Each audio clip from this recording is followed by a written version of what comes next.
SER Podcast. Estás escuchando el Abierto de Hoy por Hoy. Cada día analizamos las noticias más relevantes de la actualidad, las claves políticas, económicas y sociales, con las voces de los protagonistas y los distintos puntos de vista de nuestros tertulianos.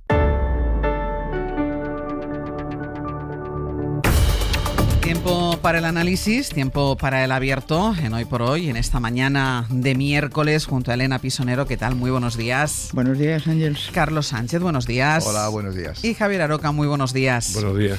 Vamos a empezar ya porque hay mucho, tanto de política nacional como de internacional, y además a las 9 de la mañana estaremos en el Congreso de los Diputados porque hay sesión de control al Gobierno y vamos a escuchar el cara a cara entre Alberto Núñez Feijóo y Pedro Sánchez con muchos temas, además de la política, insisto, tanto nacional como internacional, porque al final la internacional también salpica a la nacional, con muchos temas sobre la mesa, a ver cuál de ellos sale en ese enfrentamiento verbal que mantienen casi todos los miércoles cuando hay sesión de control el presidente del Gobierno y el líder de la oposición. Pero quiero empezar por algo que pasó ayer también en otra Cámara, en el Senado, que fue la comparecencia del fiscal general del Estado, por primera vez desde que está imputado.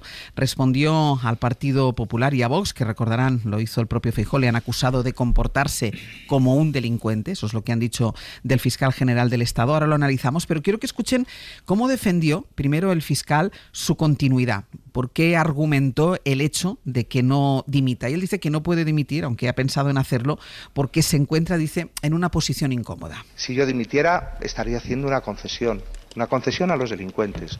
Estaría haciendo una concesión y eso sí podría colocar a la Fiscalía General en una situación de debilidad y, desde luego, si yo dimitiera, a la persona que me sucediera. Porque la Fiscalía tiene que mostrarse fuerte, muy fuerte.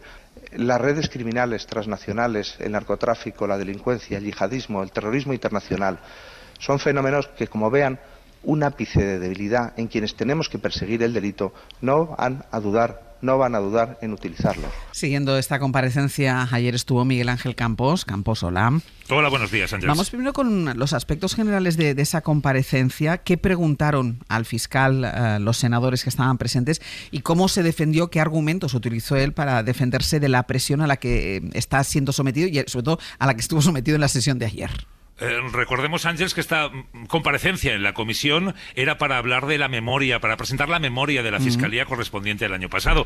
Por parte de PP y Vox no hubo ni una sola pregunta referente a la memoria de la Fiscalía. Fue el único tema, el del novio de Ayuso, y los ataques fueron constantes. Llegaron a calificar estas dos formaciones políticas, Álvaro García, como indigno, deshonroso fiscal de Sánchez. Exigieron su dimisión inmediata. El fiscal general Álvaro García reclamó respeto y lealtad por la institución y dijo que hubiera sido más cómodo para él marcharse.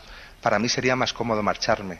Yo no me aferro a ningún cargo. Yo creo en la institución que defiendo y por eso me quedo en ella. Sería muchísimo más cómodo. No se lo pueden ustedes ni imaginar. Desde el punto de vista personal, familiar y profesional, el lugar donde viviría y lo a gusto que estaría. Pero yo creo que hay que defender los valores y los principios en los que uno cree y las instituciones en las que ha creído siempre, en las que ha creído toda su vida. En base a esos valores y principios dijo que había que quedarse, que no le queda otra que estar al frente de la Fiscalía porque necesita mostrar fortaleza frente a los delincuentes que aprovechan cualquier síntoma de debilidad para atacar, como hemos escuchado hace un instante, Ángeles. Merece capítulo aparte el borrado de los mensajes de su móvil y del correo, por eso llegaron a llamarle delincuente, y él explicó ayer que las cosas no son exactamente como se han contado.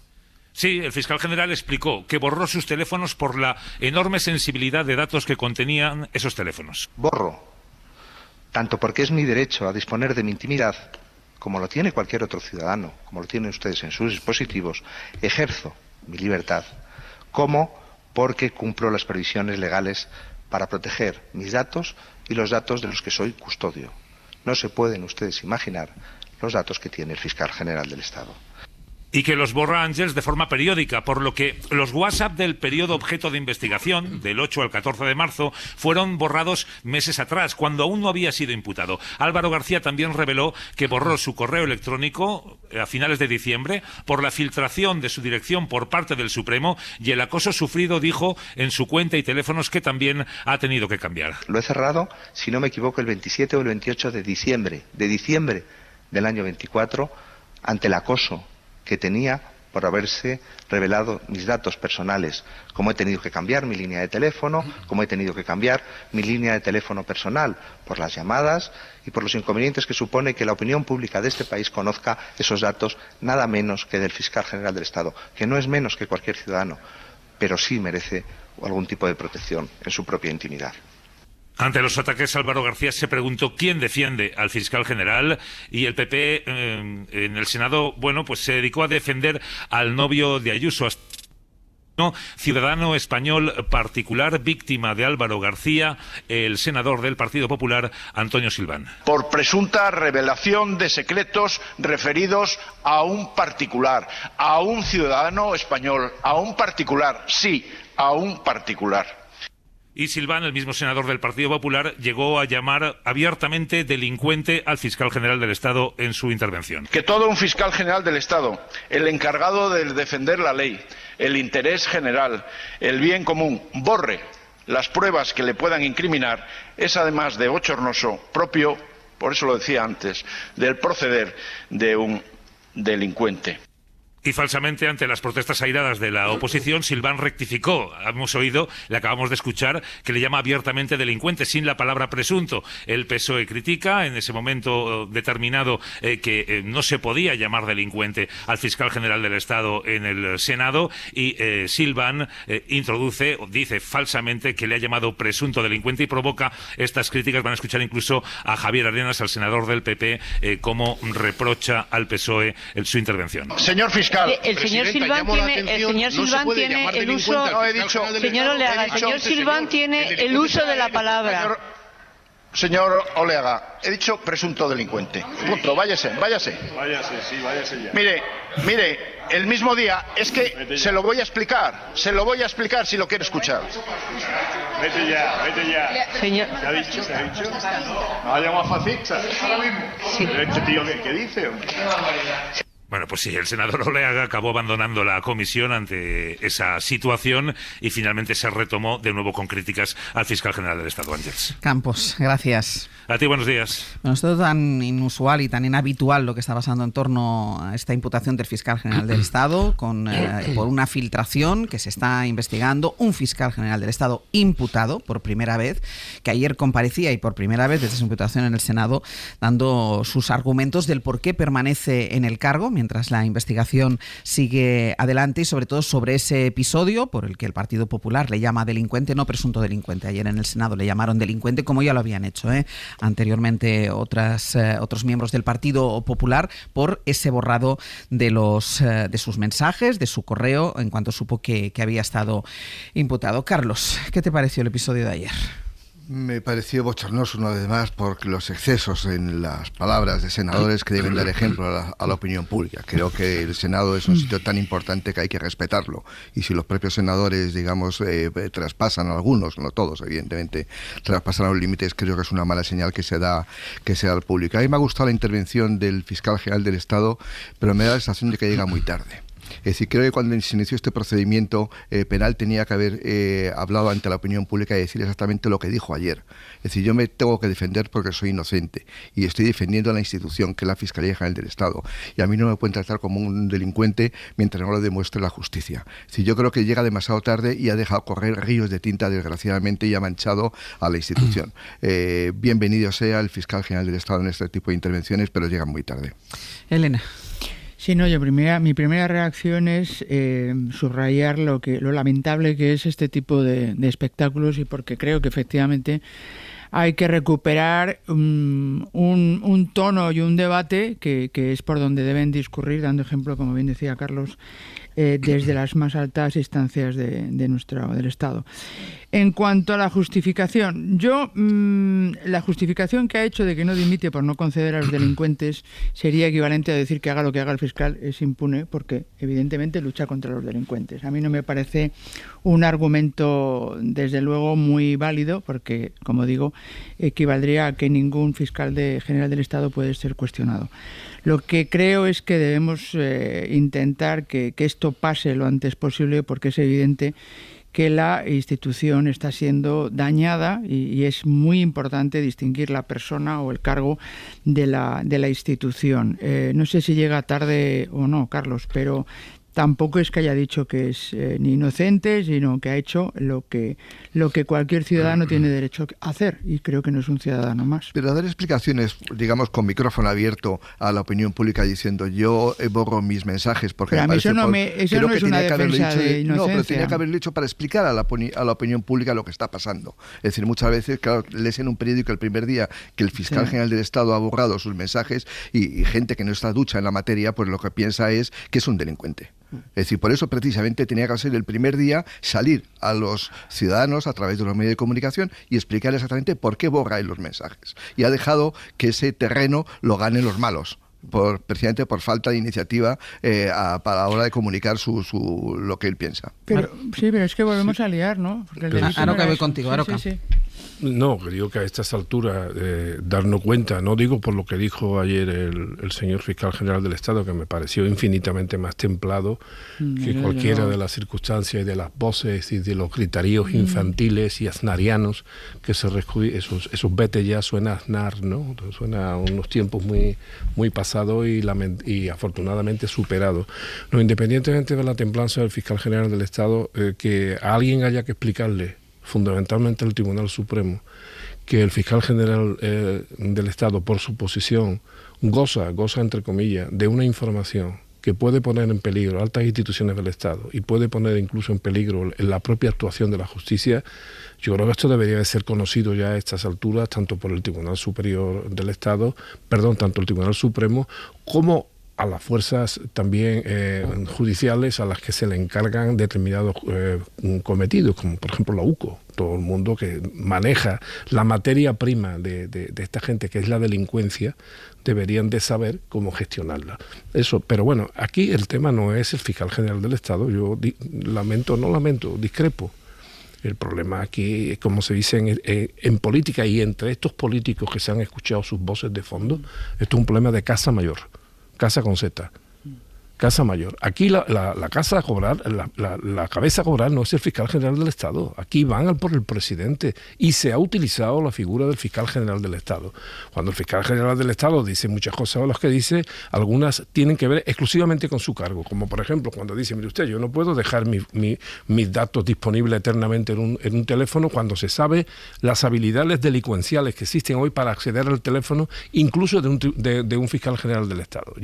Me parece una actuación temeraria por parte del Tribunal Supremo y por parte de las fuerzas a las que le han encargado este tipo de investigaciones, porque evidentemente aquello que era para 7 días resulta que ha sido durante muchísimo más y han sido datos que han sido expuestos a la inspección y a ocultación de cualquiera. Y simplemente dentro de la poca templanza que hubo ayer y que observé, sobre todo en una representante del Partido Popular que dijo que la Fiscalía dependía del gobierno. Yo le preguntaría simplemente, ¿eso qué quiere decir? ¿Que está reconociendo que cuando Rajoy era presidente del gobierno, que cuando Aznar era presidente del gobierno, la Fiscalía dependía de Aznar y que dependía de Rajoy? ¿Eso quiere decir que aquellos fiscales maravillosos que tanto papel, en algunos casos muy deslucido, jugaron en todos los casos de corrupción del Partido Popular, es que estaban a las órdenes de Rajoy y de Aznar? Elena, que lo expliquen. Elena. Porque la Constitución no dice eso, ¿eh? Elena. No sé, pero vamos, yo sé que lo dijo el presidente Sánchez. No sé lo que piensa el PP, pero es que lo dijo el propio presidente Sánchez. ¿Qué dijo el presidente Sánchez? Sí, en una entrevista ¿De quién depende el fiscal general del Estado? Pues por eso. En una entrevista en Radio bueno, pero fue de las primeras cosas que dijo. No nos creemos pero que dijo Elena, el presidente, pero no quería decirlo, pues ya entramos en una dinámica. Yo me creo terrible. lo que dice la Constitución y el Estatuto Orgánico del Ministerio Fiscal. Bueno, pero lo que tú has argumentado... Tú eres jurista. No, yo soy economista, pobre de mí. No, pero quiero decir... Pero tú sabes que el presidente evidentemente nombra al fiscal general del Estado, pero que la Fiscalía es autónoma. No, y eso es lo que quiero pensar, por supuesto. No, quiero pensar, y lo voy a defender. Pero si yo vine a cuento de tu caza mayor, Elena, que efectivamente me parece gravísimo que sea así, o sea, no lo voy a defender. Lo que te digo es que estaría justificado en el momento y punto en el que el propio presidente del gobierno recuerda a un periodista de quién depende el fiscal general del Estado. Lo terrible es que tengamos esta discusión, porque es verdad que este tipo de... todas las instituciones, pero la Fiscalía General del Estado es una institución vertebral de nuestro sistema jurídico y efectivamente yo lo que espero es que esto se dirima cuanto antes para evitar el desgaste tan tremendo que se está produciendo y distraer recursos tan fundamentales como el propio fiscal general del Estado en aquellas tareas que le son fundamentales y que le están sometiendo, cosa que desde luego me parece que no es nada positivo, le están sometiendo a un pim pam pum que desde luego no facilita nada. Y la otra lección que la hemos mencionado los tres es que desde luego hay que pedir un poquito más de templanza, que me gusta mucho esta palabra, porque es una palabra muy acorde, muy adecuada, quiero decir, ¿no? Hay que estar muy templado y hacer debates en los que, saques algo constructivo y no el puro desgaste que siempre va en contra de todos, ese tipo de desgaste. Yo quería poner especial énfasis en lo que comentaba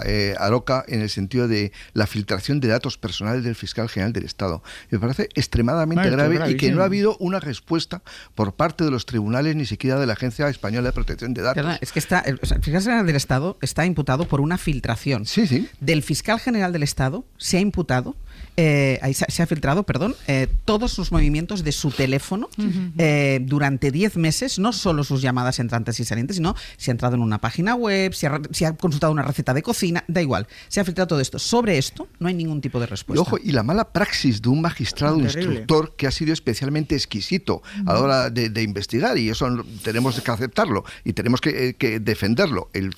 Cualquier instructor, sea un juez de pueblo, un juez de una ciudad o en el Tribunal Supremo, tienen que investigar hasta sus últimas consecuencias. Pero si ha sido tan exquisito en la investigación del fiscal general del Estado, tienes que ser muy exquisito cuando se filtran cientos y cientos de datos de llamadas personales. No ha pasado nada. Ni el Tribunal Supremo no ha dicho nada, ni el Poder Judicial ha dicho nada. Es un auténtico escándalo desde el punto de vista democrático. Es una indefensión por parte del fiscal general del Estado. La intromisión en los datos personales es gravísimo y es antidemocrático. En cualquier texto lo dice. Pero en este caso, dada la especialización de la persona de la que estamos hablando, que es el fiscal general del Estado, hay datos que no son personales. Imaginémonos que la más alta instancia de la Fiscalía de este país está investigando al mayor narcotraficante que está actuando en España, con connotaciones y relaciones multinacionales. Y resulta que esos datos se quedan abiertos a la exposición. Estamos poniendo en peligro no solamente la institución, estamos poniendo incluso en peligro la propia seguridad del fiscal general del Estado. Por tanto, a mí me parece natural que un fiscal general del Estado borre, además creo que debería ser su obligación, y creo que lo es, borrar periódicamente todos los datos que tiene en sus medios de comunicación, sean celulares, o sean tabletas, o sea lo que fuere, no lo sé. Voy a hacer una pausa y a la vuelta de alguna manera vamos a continuar, porque ya saben que el origen de todo esto es la filtración para desmentir el bulo lanzado desde el gabinete de Isabel Díaz Ayuso sobre el fraude fiscal reconocido por su pareja. El origen es todo eso y es esa estrategia de convertir en víctima a quien ha cometido presuntamente ese delito. Y es de alguna manera una estrategia que repite una y otra vez la Presidencia de la Comunidad de Madrid y en concreto su jefe de gabinete.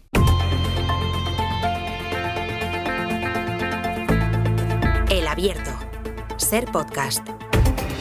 En El Abierto, Elena Pisonero, Carlos Sánchez y Javier Aroca. Vamos con lo que les decía de la manera de actuar, de la estrategia del jefe de gabinete de la presidenta de la Comunidad de Madrid, Isabel Díaz Ayuso, que es de los pocos jefes de gabinete del que todos ustedes conocen perfectamente el nombre y la manera de actuar. Seguramente jefes de gabinete de otros presidentes autonómicos no sepamos ni nosotros quiénes son. Bueno, ya les contamos esa secuencia por la cual mintió y acusó a la hija de una mujer que murió en una residencia en plena pandemia. La acusó mientras estaba explicando su testimonio en el programa de Jordi Évole en La Sexta. El jefe de gabinete de Ayuso, Miguel Ángel Rodríguez, tuiteó que esa mujer no estaba diciendo la verdad.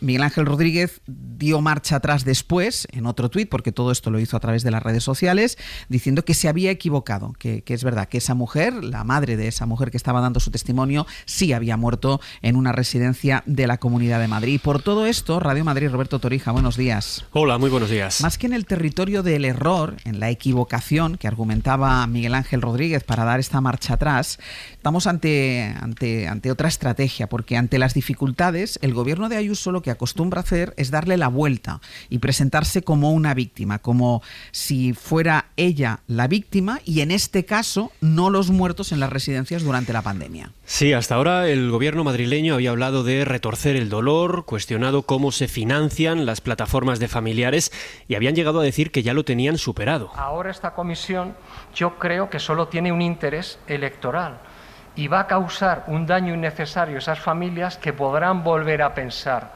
¿se podría haber evitado la muerte de mi familiar? Creo que eso las familias ya lo han superado y volver a esto por interés electoral, de verdad que yo... Pero es Ayuso la que traspasa la frontera al llamar directamente a estas organizaciones activistas y resentidas. A partir de ahí, su jefe de gabinete vuelve a colocarse como parapeto para tratar de protegerla y lo hace yendo todavía más allá. ¿Han valorado desde el gabinete de la presidenta que haya una reunión entre la presidenta para ofrecer esas disculpas a los familiares y los propios familiares? No, hombre, son los familiares los que llevan años llamándola asesina. En el gobierno madrileño están contentos con cómo les ha funcionado la estrategia de victimización en el caso del novio de Ayuso y ahora tratan de replicarla también aquí. Resulta que Ayuso es la víctima de organizaciones que Rodríguez llama socialistas y comunistas. En este caso sí que reconoce haber difundido un bulo al dar por falso el testimonio real de una mujer que había perdido a su madre en una residencia. Yo me equivoqué, lo he reconocido, he pedido disculpas y no le doy más importancia a este asunto. Pero no ha borrado el tuit, no ha llamado a esta mujer para disculparse y mientras tanto Ayuso sigue en segundo plano, sigue sin dar explicaciones sobre sus palabras contra los familiares ni sobre la continuidad de su jefe de gabinete en el cargo. Hoy el único acto público de la presidenta es ir a la presentación de las memorias de Carmen Lomana. Torija, gracias. Hasta luego. Forma parte de una estrategia, decíamos, con el caso del presunto fraude fiscal de la pareja de Isabel Díaz Ayuso. Es una campaña del Estado con el gobierno socialista al frente en contra de un ciudadano particular y de rebote a la presidenta de la Comunidad de Madrid. Y en este caso, y escuchábamos a Miguel Ángel Rodríguez decir cómo va a reunirse la presidenta de la Comunidad de Madrid, no lo ha hecho en ningún momento. ¿Cómo se va a reunir con los familiares que la están llamando todo el rato asesina? Es darle la vuelta, Elena, a la realidad y victimizarse de todas las situaciones, además con el elemento de la mentira y del bulo constante que sale del gabinete de la presidenta de la Comunidad de Madrid. Bueno, yo con la que estaba cayendo no me enteraba hasta ahora un poco de toda esta movida, que en primer lugar yo diría que hay una corriente que no es exclusiva de la Comunidad de Madrid, que efectivamente ha hecho uso de esa estrategia de victimismo, sino que estamos ante políticos y actores de la agenda política que usan la victimización para eludir lo que es un sano control por su actuación. Y eso me parece que no es positivo y es más que preocupante en un momento en el que se requiere un liderazgo a la hora de resolver los problemas que a todos nos ocupan y preocupan.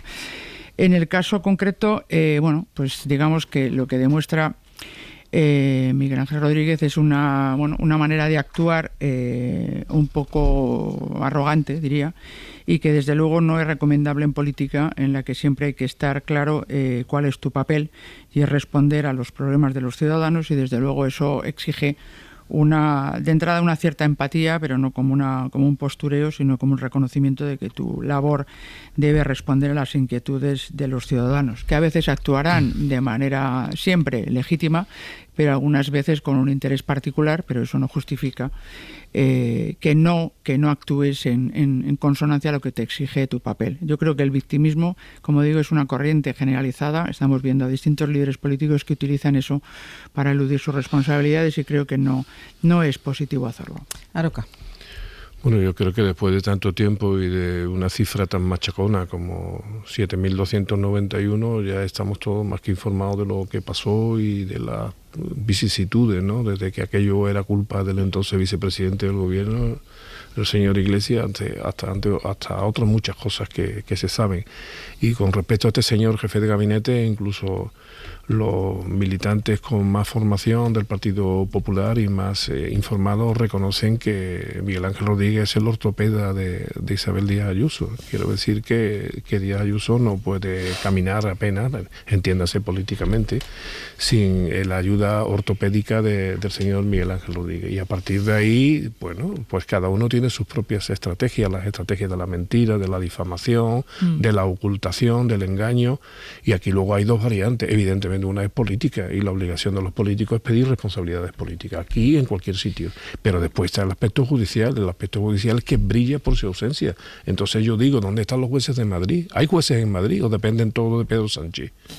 Déjame que nos vayamos ahora a la publicidad porque empieza a las 9 en punto la sesión de control al gobierno. Después continuaremos con este debate, Carlos, porque además ya ha habido alguien, Pachi López ha hablado, por ejemplo, a la entrada del hemiciclo, le han preguntado precisamente por esto que estamos hablando ahora aquí, por esa estrategia del jefe de gabinete de la presidenta de la Comunidad de Madrid. Han hablado ya de ello y vamos a ver si este es uno de los temas que sale en ese cara a cara casi semanal que mantienen el líder de la oposición y el presidente del gobierno.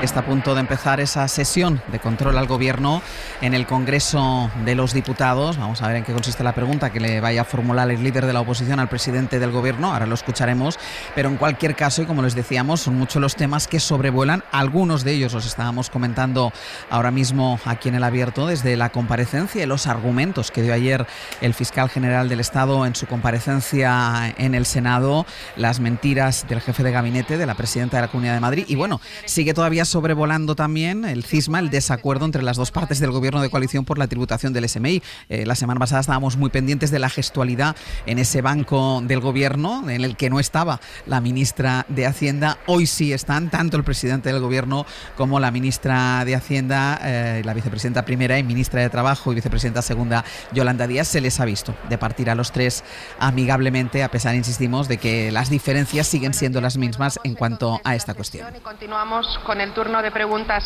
dirigidas al Gobierno conforme al orden remitido por él mismo. Empezamos con las preguntas dirigidas al señor presidente del Gobierno. La primera la formula el diputado don Alberto Núñez Feijóo, del Grupo Popular, que tiene la palabra. Cuando quiera. Gracias, presidenta. Señor Sánchez, parafraseando a su líder, el señor Zapatero, que dijo recientemente, un presidente se debe al Parlamento. Le hago una pregunta muy sencilla.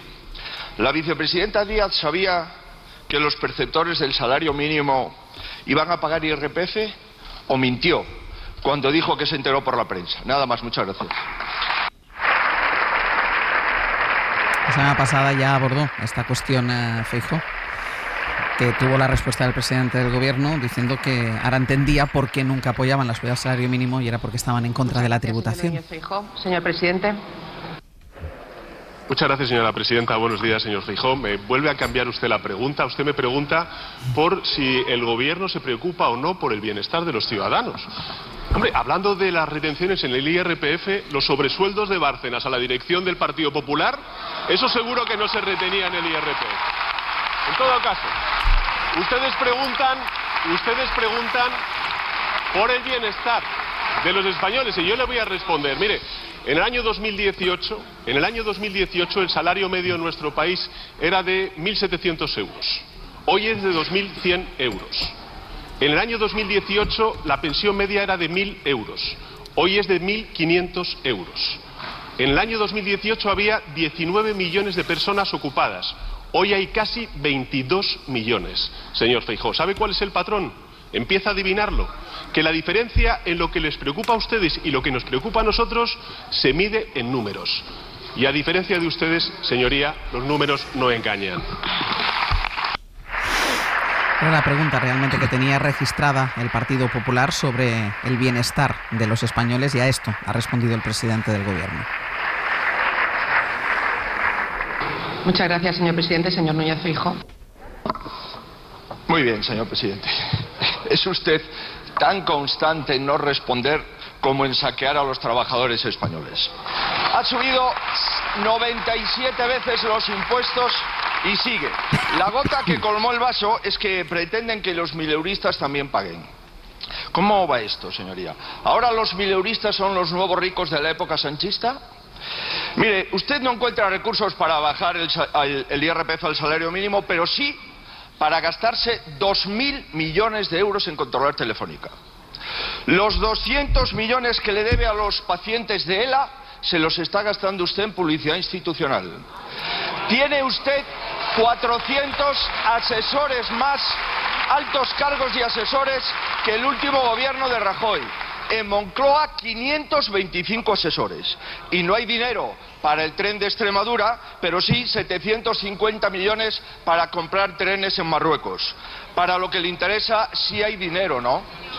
Mire, llevamos un año viendo en qué gastan ustedes los recursos de los trabajadores españoles. Ellos, los españoles, no paran de trabajar. Ustedes les fríen impuestos. ¿Y el esfuerzo de la gente en qué acaba? Acaba convirtiéndose en cesiones para sus socios, mordidas y pisos para su entorno y sus ministros, y el gobierno más caro de la democracia. Mire, en un país donde es más fácil tener casa si se ocupa ilegalmente que si se trabaja honradamente, en un país donde no hay personas que viven mejor a base de subvenciones que trabajando, hemos de decir que basta ya. Mire, será usted incluso grandilocuente en la réplica, pero ¿cómo nos van a respetar en el mundo si a usted no le respeta la vicepresidenta del gobierno? ¿Cómo van a creerle usted hablando de aranceles si el mayor arancel se lo pone usted a los trabajadores más modestos? Señor Sánchez, nunca un gobierno ha sido tan inútil, tan caro y tan dividido como el suyo. Muchas gracias, señoría.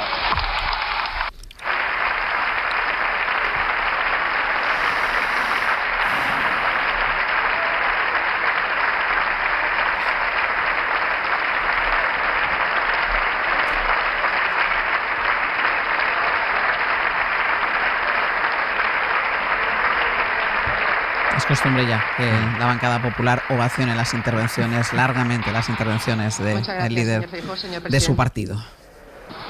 Muchas gracias, señora presidenta. Señor Feijóo, mire, España lidera el crecimiento económico en Europa. Tenemos casi de 22 millones de personas ocupadas y la semana pasada, señoría, el Instituto Nacional de Estadística dijo que la tasa de pobreza en nuestro país, aun continuando siendo alta, es la más baja de la serie histórica. Por tanto, señoría, yo tengo que decirle que, en fin, después de escucharle una y mil veces en las sesiones de control, es usted para la política española lo que la criptomoneda de Milei para los votantes argentinos de Milei. Un colosal engaño. Usted vino aquí, se presentó ante la política española diciendo que iba a traer la política para adultos. La política para adultos era, pues, hacer propuestas, moderación, pactos de Estado. Y lo que trae ha sido bulos y crispación. Fíjese, el señor Tellado, el señor González Pons y Miguel Ángel Rodríguez. Esos son los estadistas con los cuales usted comparte la estrategia política. Gente que amenaza en las redes sociales a los medios de comunicación de cerrarlos. Gente que utiliza datos privados para defender lo indefendible. Y es precisamente defender a la señora Ayuso de la mala gestión que hizo de las residencias de mayores durante la pandemia de la COVID-19. Señor Feijóo, yo no sé si usted no es presidente porque no quiere, pero España no merece la oposición que usted hace.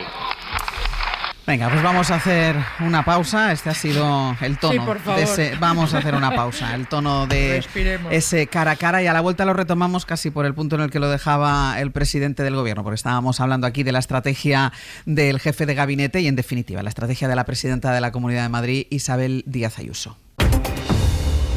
En el abierto, Elena Pisonero, Carlos Sánchez y Javier Aroca. Continúa la sesión de control al gobierno. Cerramos el paréntesis de el cara a cara entre el líder de la oposición y el presidente del gobierno, que terminaba precisamente con esa mención a esas tres personas que están en la cúpula del Partido Popular. El jefe de gabinete de Isabel Díaz Ayuso hablaba de Tellado, hablaba de González Pons, y sobre Miguel Ángel Rodríguez le han preguntado a la entrada en el hemiciclo, lo decíamos antes, a Patxi López, al portavoz del Partido Socialista, y esto es lo que decía. ¿Va a dimitir de una vez alguien que humilla a las víctimas, como lo hace? porque eso es lo que estamos viendo. Ya hablábamos antes de irnos, Carles, de esa estrategia de Miguel Ángel Rodríguez, que en definitiva es la estrategia de Isabel Díaz Ayuso, de la presidenta de Comunidad de Madrid, de convertirse en víctima de todo aquello que le afecta, de esa capacidad para darle la vuelta utilizando, y este es el caso de Miguel Ángel Rodríguez, la mentira y el bulo como una constante. Sí, le comentaba esta mañana a Elena Pisonero, antes de entrar en el estudio, de la famosa frase del rey Juan Carlos que le dijo a Hugo Chávez, el ¿por qué no te callas? Yo creo que en este caso está más justificado que nunca el ¿por qué no te callas? A Miguel Ángel Rodríguez, que haga su trabajo, que para eso cobra de los presupuestos generales del Estado a través de las transferencias a las comunidades autónomas, y por lo tanto tiene que hacer su trabajo y callarse en este tema. Pero a mí el tema de fondo de este asunto me da la sensación que es el propio concepto de la democracia que tiene la Comunidad de Madrid en este asunto. Este es un asunto extremadamente grave. Afecta a 7.291 muertos en residencias. Y una de las características fundamentales de cuando hablamos de democracia es la rendición de cuentas. Y si una comunidad, un gobierno autonómico, no rinde cuentas ante un hecho tan grave, estamos a un gobierno democrático ilegítimo. No es legítimo un gobierno que no investigue, que no fiscalice y que no rinda cuentas sobre lo que pasó en las residencias. Me parece que ese es el punto fundamental. Puede ser la Comunidad de Madrid, la Generalitat Valenciana, la Generalitat Catalana o cualquier otro tipo de gobierno autonómico. Y, por supuesto, el gobierno central. Todos los gobiernos están obligados a rendir cuentas de su gestión. Y si un gobierno no lo hace en un caso tan grave, creo que está fuera de la realidad democrática. Hombre, me parece un poco extremo, porque yo estaba pensando que la pandemia fue en el 2020-2022 y hubo la máxima posibilidad de rendir de cuentas, que son las elecciones. No. Otra cosa es distintas.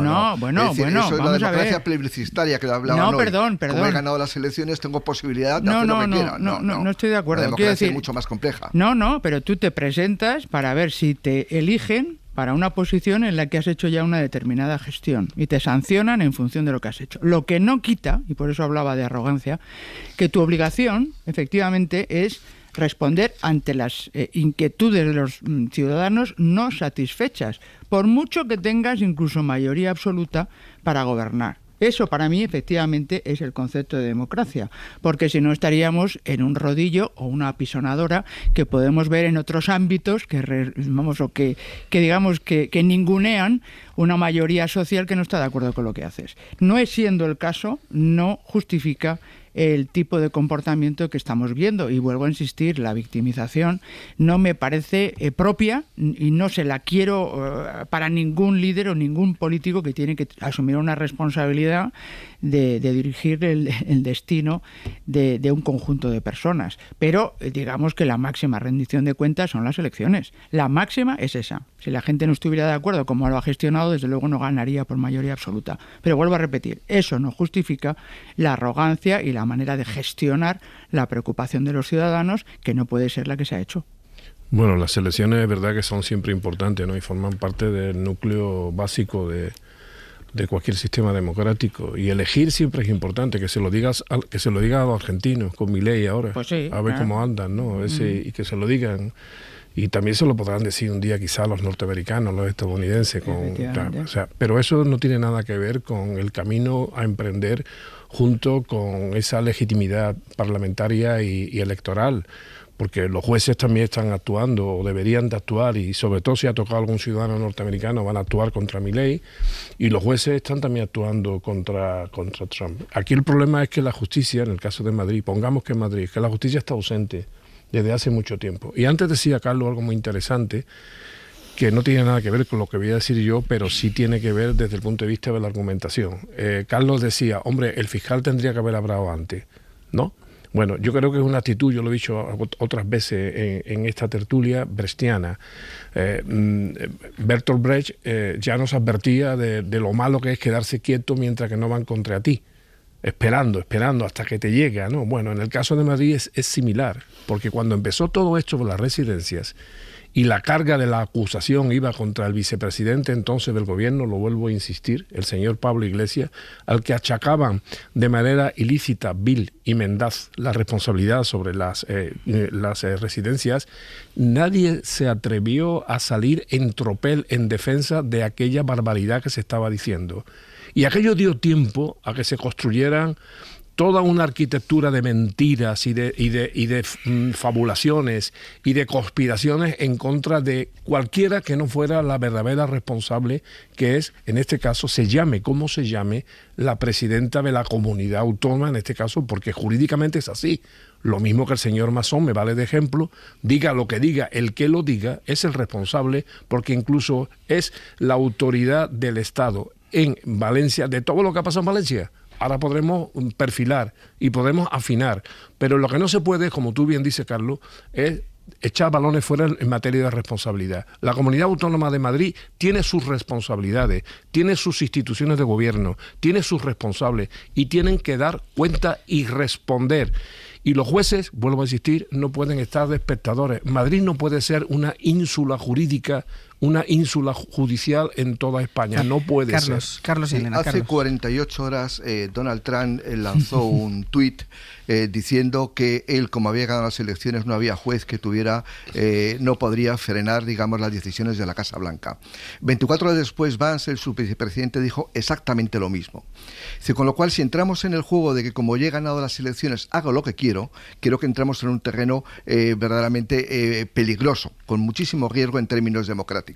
Evidentemente, el ganar las elecciones, gana las elecciones, pero la responsabilidad política no te la exima nada.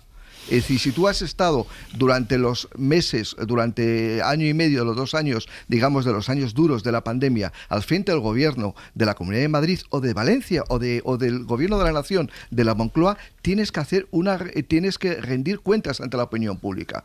Esos son procesos distintos, no tiene que ver nada una cosa con la otra. Y yo creo que si aceptamos el que ganar las elecciones, digamos, amnistía tu comportamiento político o indulta tu comportamiento político, estamos haciendo un mal favor a la democracia. Elena. Pero yo creo que hacemos menos favor si judicializamos la política. Yo de responsabilidad política. No, es que vamos a distinguir los planos, porque si no es que esto es eterno. Yo estoy hablando de rendición de cuentas política, no hablo de temas judiciales. Por eso. O sea, una cosa es lo que dice Aroca, que efectivamente tú dices puedes ir y tienes una causa y vas a los tribunales porque consideras que se ha hecho un delito, se ha cometido un delito. Bueno, pues efectivamente, para eso está la justicia, pero no lo mezclemos con el hecho de que al final tienen que ir a los jueces para rendir cuentas políticas, porque es que entonces nos hemos vuelto locos. De verdad, nos hemos vuelto locos. Aparte de meternos hay mucha locura en España. Sí, hay mucha locura, pero quiero decir, afecta a todos, porque es que, claro, cuando habláis de determinados argumentos, yo estoy pensando en otras personas que no son precisamente Ayuso. Entonces, tengamos mucho cuidado, porque realmente la rendición de cuentas políticas, y lo que ha sacado a colación de Trump es importante, que creo que es la cuestión más relevante en este momento, dices, bueno, pues claro, le han elegido a los ciudadanos americanos. Es que es así, sabiendo lo que ha pasado, sabiendo que ha estado... desde luego tiene una sentencia firme, etcétera. ¿Que eso le hace impune y puede hacer cualquier cosa? Pues bueno, más allá de la justicia está efectivamente la democracia y los contrapesos, que ya veremos lo que ocurre con toda la locura frenética de órdenes ejecutivas. Hay un gráfico que es muy expresivo de todo lo que está haciendo para desmontar, para distorsionar, para romper el sistema y la capacidad que tiene el sistema de establecer sus contrapesos. No caigamos en lo mismo, porque al final nos estamos distrayendo en cosas que tienen su propio recorrido en lugar de centrarnos en lo que realmente es importante y que requiere nuestra participación, nuestro compromiso y una adecuada toma de decisiones, porque nos estamos jugando algo mucho más global y más trascendente de lo que estamos hablando. Sobre la rendición de cuentas, y antes lo mencionaba también Aroca, ahora a la vuelta vamos a hablar de los últimos autos de la jueza que lleva el caso por la gestión de la emergencia de la Dana.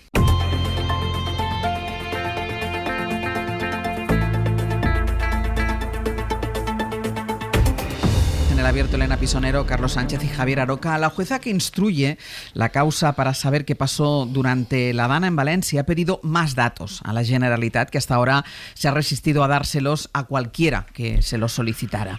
Los autos que ha emitido esta semana esta jueza apuntan textualmente a que el objeto de la investigación se centra en la palmaria ausencia de avisos a la población que no pudo tomar ninguna medida para protegerse. Es una frase textual de un auto que dice que si hubo retrasos en las ayudas o descoordinación tiene que estudiarse por la vía civil, pero lo que a ella le interesa esclarecer, y vuelve a ser textual, es la evitabilidad del abrumador número de fallecidos, y apunta además a que el nivel de alerta que se mantuvo en todo momento no conllevaba que el gobierno central asumiera la emergencia. Bien, pues hoy cuenta La Vanguardia, además, que hubo técnicos que pidieron enviar la alerta a partir de las 6 de la tarde, ya a las 6 de la tarde, pero eso no se hizo hasta que más de 2 horas más tarde, porque la consejera al cargo quería esperar a que llegara el presidente de la Generalitat, Carlos Mazón, que como ustedes ya saben, estuvo ausente toda la tarde en ese CECOPI.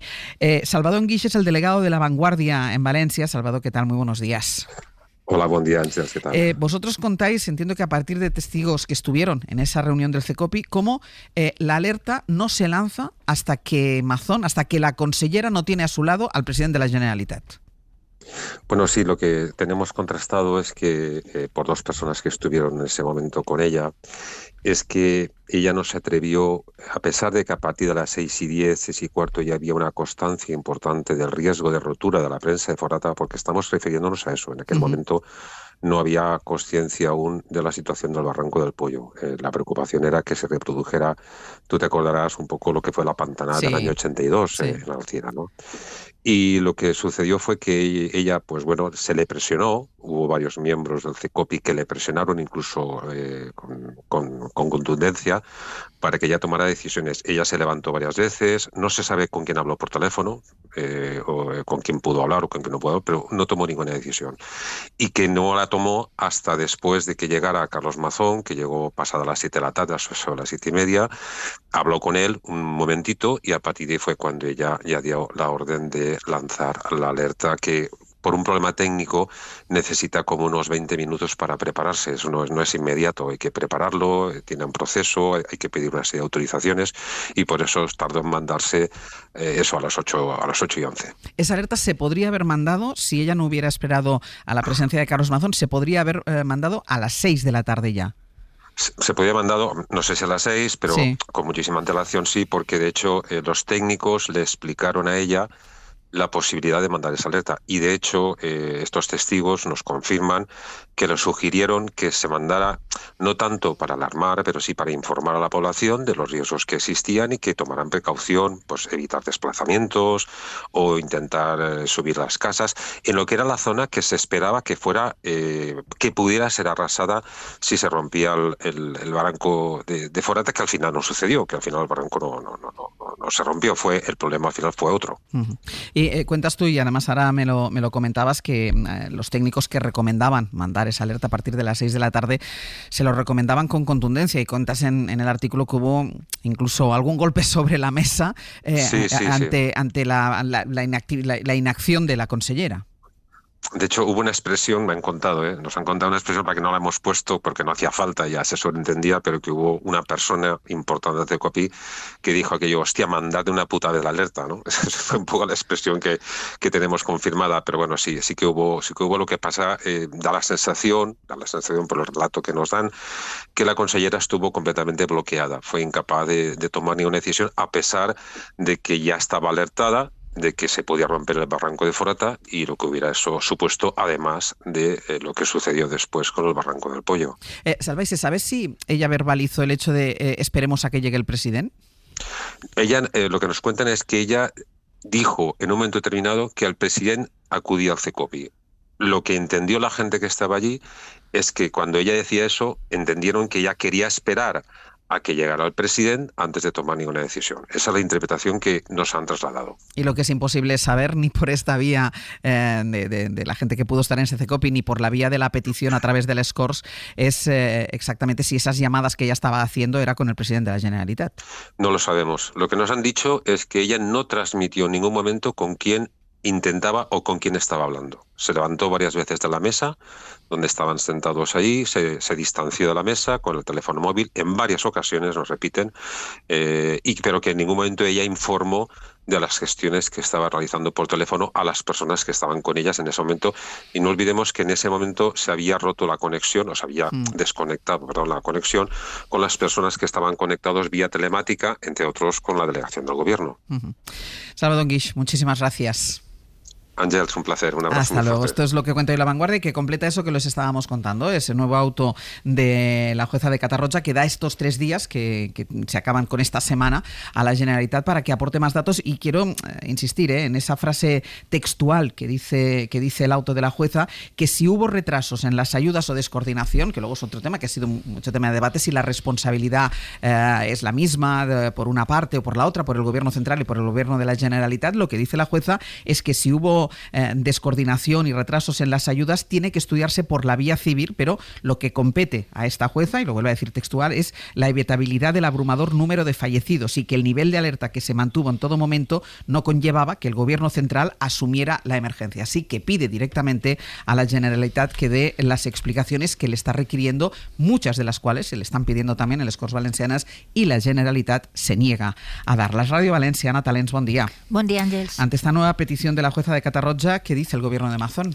Pues el gobierno valenciano nos acaba de responder sobre la información de La Vanguardia que el tema está judicializado y no deben pronunciarse de momento. Y sobre la información de la juez, que quiere saber si además de las 29 personas que conformaban el CECOPI se incorporó alguna autoridad más en referencia al presidente de Mazón, quiere saber por qué se tardó tanto en enviar la alerta a los móviles cuando numerosas poblaciones estaban anegadas ya y muchas personas habían sido arrastradas por el agua. El presidente ayer, Ángels, no respondía a las preguntas de los periodistas, se limitaba a decir que respeta la justicia y los tiempos procesales. Vamos a respetar el procedimiento judicial. Yo creo que es lo importante. En el CECOPI, antes creo que es lo más importante, responder al procedimiento judicial primero por respeto a la jueza. Nosotros sí que lo vamos a respetar. Y tampoco respondía ayer la portavoz del Gobierno, Susana Camarero, que no aclaró cuándo llegó el presidente ni cuándo se decidió lanzar el mensaje. Pero la delegada del Gobierno, Pilar Bernabé, sí que afirmaba que la decisión de mandar el mensaje no se adoptó hasta que el presidente llegó a la Eliana. Vamos a atender todos los requerimientos que nos haga la jueza. Lo único que puedo relatar son hechos. Que el día 29 a las 7:15 de la mañana se activó una alerta roja de AEMET y no se celebró un CECOPI hasta 10 horas después. Y que yo, cuando vi al presidente de la Generalitat, es cuando se mandó el SALER.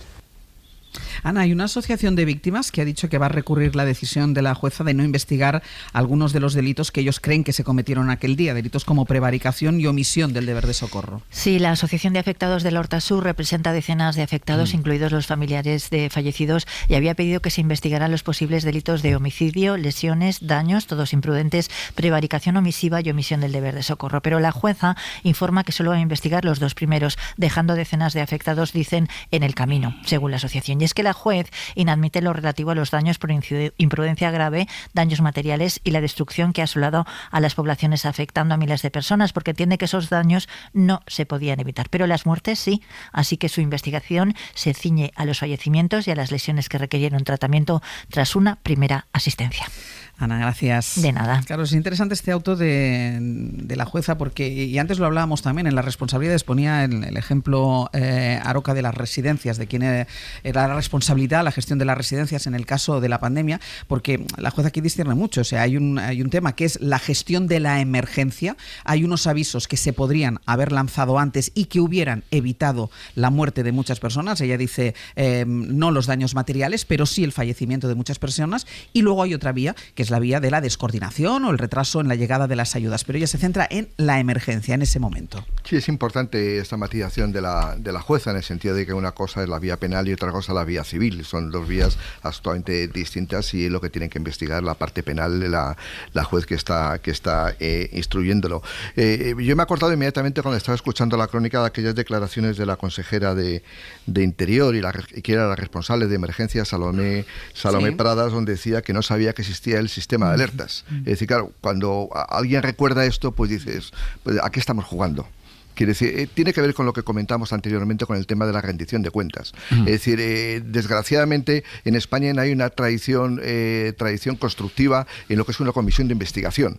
La comisión de investigaciones tienen que ser formada por gente independiente, el modelo anglosajón, y no por políticos que simplemente responden a lo que diga el dirigente de turno. Y si hubiera habido una comisión de investigación funcionando ya, digamos, tendría que rendir cuentas la Generalitat Valenciana de lo que pasó realmente aquellos días. Desgraciadamente, pues estamos en la ceremonia de la confusión. Pero yo en esto confío mucho en la justicia, es decir, porque además la vía penal tiene preferencia respecto a la vía civil, y en función de lo que ocurra en este procedimiento vamos a enterarnos de muchas cosas. Pero yo, una vez más, echo en falta la rendición de cuentas del presidente de la Generalitat de lo que ocurrió aquellos días tan trágicos. Es que, por poner en contexto de lo que ocurrió, según el relato de lo que nos acaba de contar Enguix, a partir de las 6 de la tarde ya hay el exsecretario de Emergencias, el presidente de la Diputación de Valencia, que alguien llega a decir la frase esta de incluso manda la puta alerta.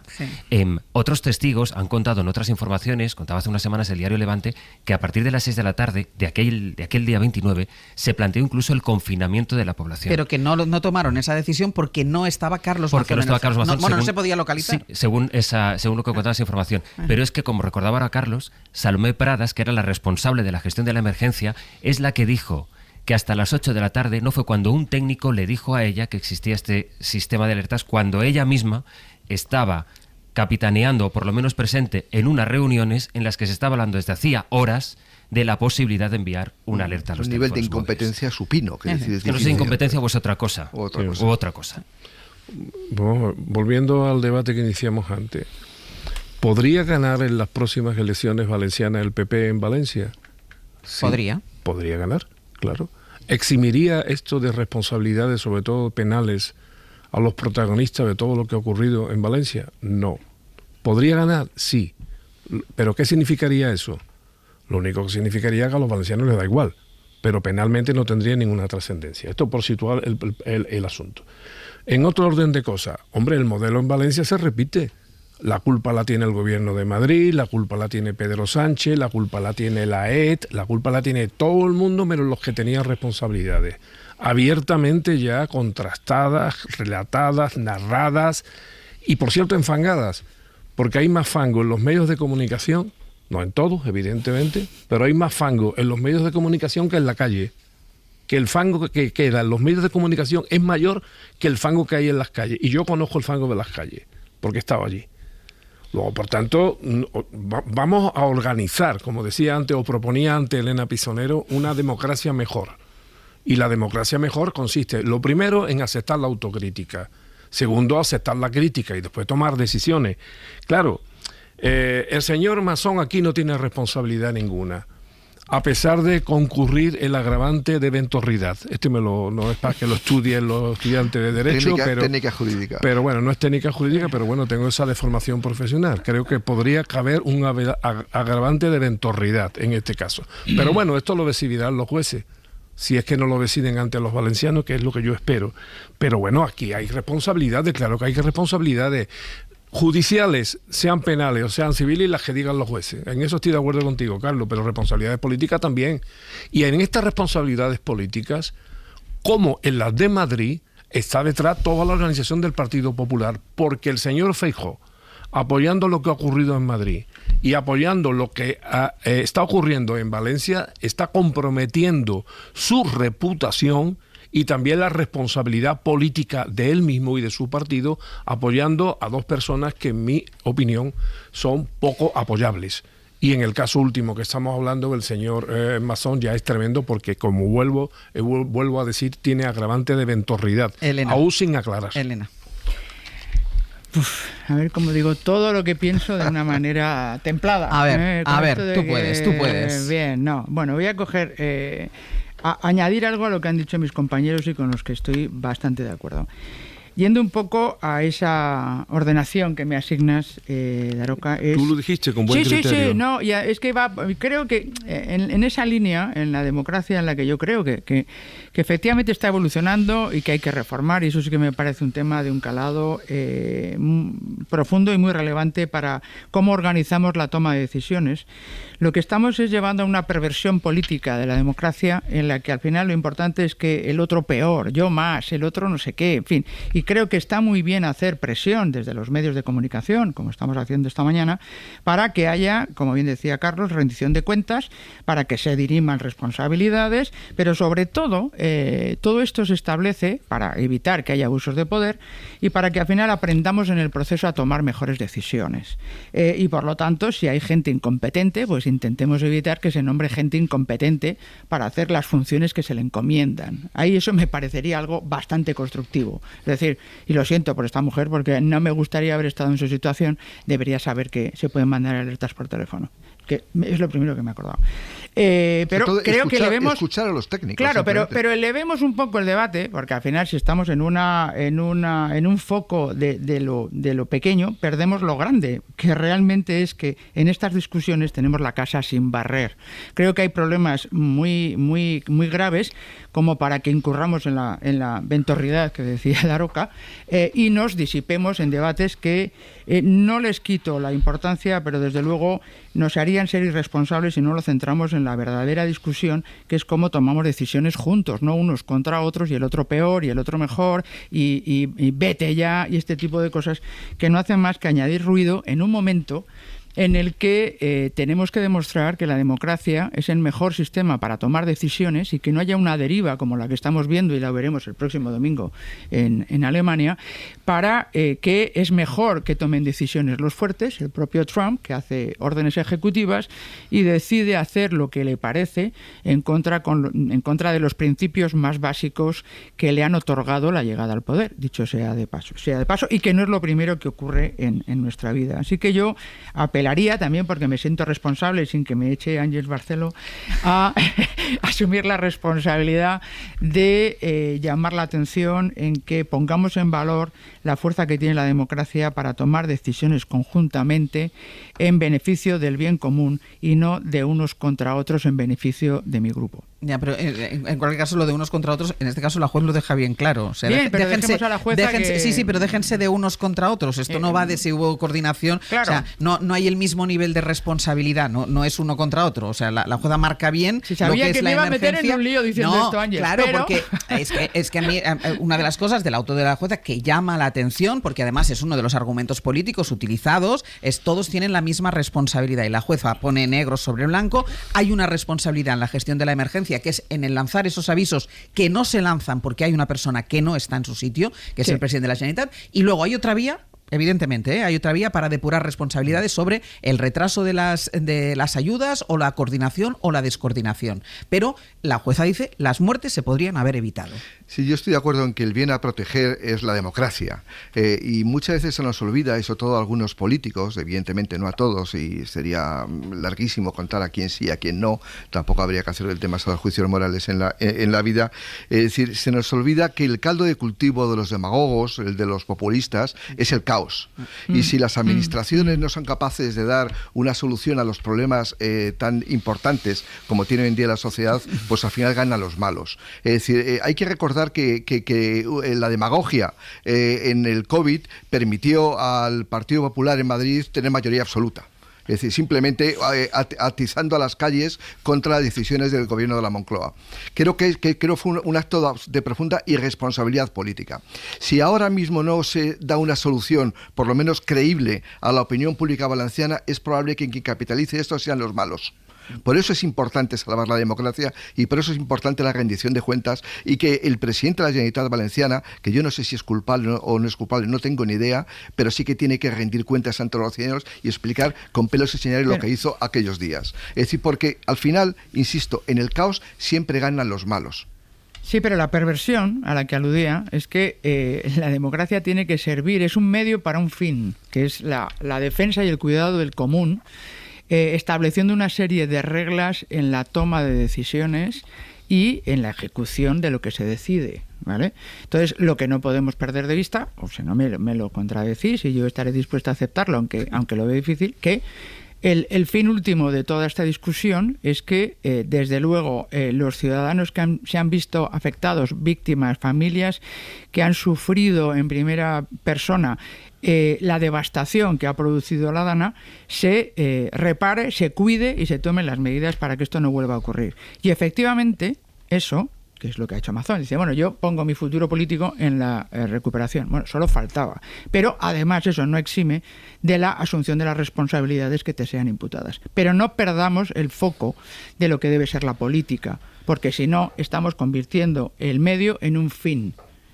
Y eso es lo que a mí me preocupa. Sí, yo creo que la perversión está en que con todo el tiempo que ha pasado, todas las víctimas que ha habido y todo lo que queda por hacer, incluido el trabajo de un teniente general que está empeñado o lo empeñaron en eso, todavía no sabemos dónde estaba el presidente de la Generalitat y representante ordinario del Estado en la Comunidad Valenciana en las horas trágicas de aquel momento. Todavía no hay ninguna explicación clara, verosímil y aceptable y responsable que nos diga dónde estaba este señor. Y yo creo que los valencianos, y desde luego los demócratas, querida Elena, nos debemos una explicación.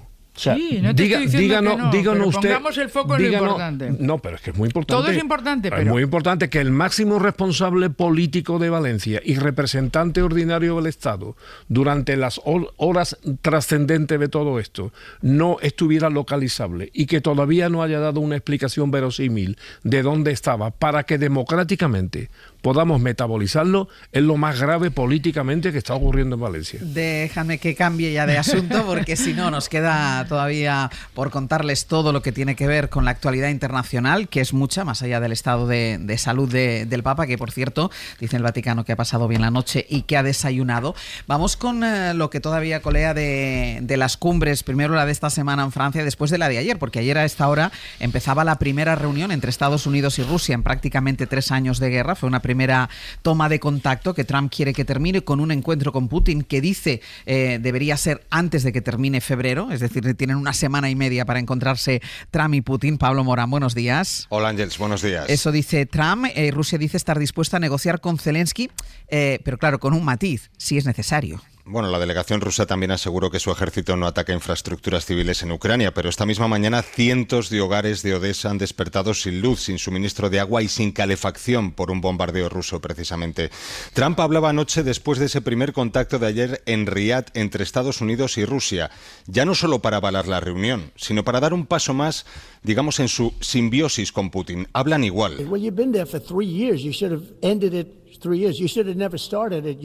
Incluso para acusar a Ucrania de empezar la guerra, por ser incapaz de llegar a un acuerdo con Putin antes y después de la invasión. Fue su respuesta cuando la prensa le preguntó por la queja de Zelensky por su ausencia en Riad. Reclamó elecciones en Ucrania, que es cierto que están pendientes, pero mintió para desacreditar al presidente ucraniano diciendo que solo tiene un 4% de aprobación en su país, según los últimos sondeos ronda el 52%. Es una más que se añade a la foto en sí de la cita en Riad, prólogo quizás de un nuevo orden mundial en el que Estados Unidos confía en la Rusia de Putin, con la que se pone a trabajar desde ya para restablecer contactos a todos los niveles, borrando de un plumazo los esfuerzos de Occidente de los últimos años para aislar al Kremlin precisamente por la invasión de Ucrania. Decía ayer Marco Rubio que Europa tendrá que ceder y poner de su parte en algún momento. Tampoco aclararon en qué condiciones ni cuándo, si será para cumplir lo que ellos pacten con Rusia. El caso es que la delegación encabezada por Sergei Lavrov eleva la apuesta. Y advirtieron de que no aceptarán una paz que implique el despliegue de tropas extranjeras, sea la bandera que sea, en una misión de paz. Menos garantías, por tanto, de proteger a Ucrania si Putin decide volver a atacar en el futuro su país. Lo último, en relación a esos contactos, Ángels, de Trump y Putin, es que el Kremlin esta misma mañana acaba de dejar abierta la posibilidad de que se vean antes de que acabe este mes. Pero para eso queda poco más de una semana. De todas maneras, el Kremlin sí le pone muchos condicionantes. Dice que hay que dedicar tiempo y trabajo para que esa cita se concrete, pero sí que dejan abierta esa posibilidad. Estas son las opiniones o lo que dicen los dos participantes en esa reunión de ayer en Arabia Saudí, tanto Rusia como Estados Unidos, pero Ucrania, ¿qué dice? Porque Zelensky, Pablo, tenía previsto hablar con Donald Trump. Sí, de momento ha anulado su viaje previsto para hoy a Arabia Saudí en señal de protesta por la exclusión de la cita de ayer. Él es consciente, como todos, de que ahora es Putin el aliado de la Casa Blanca y que Trump llama antes al Kremlin que a Kiev, como ocurrió la semana pasada. Zelensky insiste en el mensaje de que Putin no es de fiar. Lo hace después de ataques como el de esta mañana en Odessa y lanza esta advertencia después de la foto en Riad. Que Ucrania no aceptará la imposición de ultimátums, como no se rindió en 2022 cuando Rusia inició la invasión. Pablo, gracias. A ti, hasta luego. Mientras Estados Unidos ignora Europa, Macron trata de poner orden y detener la iniciativa tras esa primera cumbre que se celebró este mismo lunes con las primeras potencias europeas, además del Reino Unido. Hoy amplía ese encuentro, que va a ser semitelemático, con los socios europeos que no asistieron a esa reunión del lunes, y va a asistir también a esta cumbre. Vía telemática va a ser Canadá. Corresponsal comunitario Enrique García Pozo, buenos días. ¿Qué tal? Buenos días. Pero no van a estar ni Hungría ni Eslovaquia, que son los más cercanos a Putin. No está previsto de momento que participen los países bálticos, Estonia, Letonia y Lituania, además de República Checa, Grecia, Finlandia, Noruega o Bélgica, aunque en este caso no vamos a ver a todos los jefes de gobierno asistiendo al Elíseo, como sí vimos en la reunión de este lunes. Emmanuel Macron sigue asumiendo la iniciativa para explorar una vía de consenso que permita que el bloque comunitario alcance o intente alcanzar una postura común para exigir un asiento en esa mesa de negociaciones. Y como el pasado lunes, el menú de esta reunión pasa de nuevo por la ayuda a Ucrania, el papel de Europa, la resolución del conflicto y cómo garantizar la seguridad para Kiev y para todo el bloque comunitario en un escenario posterior al fin de la guerra. Además, en esta cita se sientan las capitales o más cercanas geográficamente con Rusia o las que se sienten más amenazadas. Así que el debate sobre el envío de tropas volverá a estar presente, el asunto que dividió a los principales líderes el pasado lunes y sobre el que se va a debatir también en las próximas horas. Y sobre el que se pronuncia además también la alta representante Kaja Kallas. En una entrevista que publica esta mañana el medio Euractiv, repite Kaja Kallas que los intentos para establecer una coalición para enviar una misión de mantenimiento de la paz se trata de una iniciativa todavía muy prematura porque los rusos no quieren la paz. Y sobre las conversaciones en Riad asegura que Rusia está ganando la partida porque se está ofreciendo a Moscú justo lo que quería. No caigamos en su trampa, asegura la jefa de la diplomacia comunitaria. El enfoque de Europa debería ser poner a Ucrania en una posición en la que sea capaz de decir no a un mal acuerdo, resume la alta representante. Y aquí se instala de momento la postura de Bruselas, que sigue extendiendo la mano a Washington para no hacer volar todos los puentes y que haya diálogo entre los actores, como le trasladaron ayer Antonio Costa y Ursula von der Leyen al enviado especial de Trump para Ucrania, que le reclamaron una silla en esa mesa de negociación. De momento Bruselas sigue jugando sus cartas. Una de ellas pasa por las sanciones a Rusia. Esta mañana, por cierto, se ha aprobado el 16º paquete de sanciones a Moscú. Enrique, gracias. A vosotros. Y todavía hay una última cosa antes de cerrar, porque hemos dejado solo en el inicio la sesión de control al gobierno y ya hemos visto cómo el líder de la oposición, como Alberto Núñez Feijóo, le echaba en cara al presidente del gobierno, primero, la disensión dentro del propio gobierno por la tributación en el salario mínimo interprofesional y después esa propia tributación. Bueno, pues ha continuado y continúa a esta hora la tensión entre el Partido Popular y el Partido Socialista a cuenta de la tributación del salario mínimo interprofesional, como lo muestra este enfrentamiento que han mantenido la ministra de Hacienda María Jesús Montero y Cuca Gamarra del Partido Popular. Señora Montero, nos alegramos de su pronta recuperación y también de que hayan recuperado usted y la señora Díaz su amistad. ¿Le ha explicado ya que necesitan recaudar más? No es que Hacienda vaya a recaudar más. Es que de lo que se trata es de que no recaude menos. La señora Díaz no se lo ha creído. Creo que su amistad va a durar muy poco. Pero mire, lo único que le importa es mantener el poder adquisitivo de su gobierno para comprar 176 votos para cada votación. Este gobierno no ha subido los impuestos. Los ha bajado. Este salario en la época de gobierno del Partido Popular tributaba 839 euros. Partido Popular muy preocupado, lo hemos visto hoy por los trabajadores, en ningún momento ha apoyado la subida del salario mínimo interprofesional. Hoy por hoy noticias. Ser podcast.